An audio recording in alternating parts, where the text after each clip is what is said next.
the problem with the centrally controlled statewide voter registration systems is the same problem with the voter systems. So the voting systems cannot be secured by state officials. They don't have the skill level, the expertise, or the resources.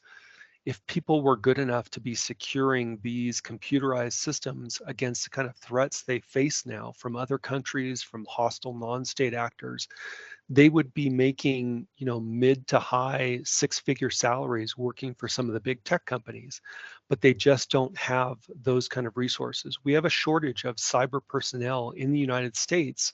In that industry, it's over 500,000 people that we're short, and those are just the entry level people. It takes you 10 years to grow somebody with the kind of skills in cyber defense that would allow them to even have a chance to defend these centralized systems.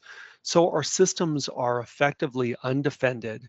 In some cases, in many cases, if not all, the technology that they use, because it's government, either federal or state, because it takes out of the budget to replace and update the systems, and because it's difficult to upgrade the systems when you're using them all the time, because of that, the systems are effectively indefensible.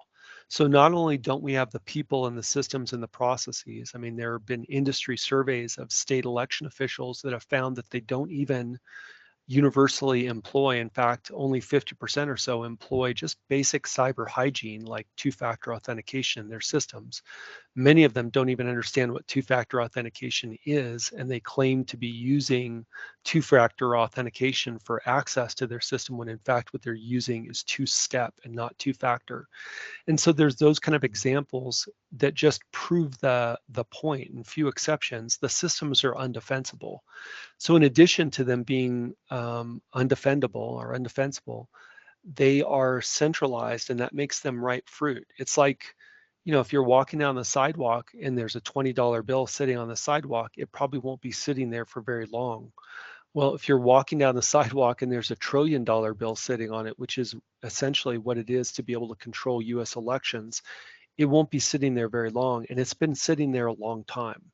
So the question really isn't whether our computerized centralized statewide voter registration systems will be corrupted. It's how long ago were they corrupted, how corrupt are they, and what are we going to do about it?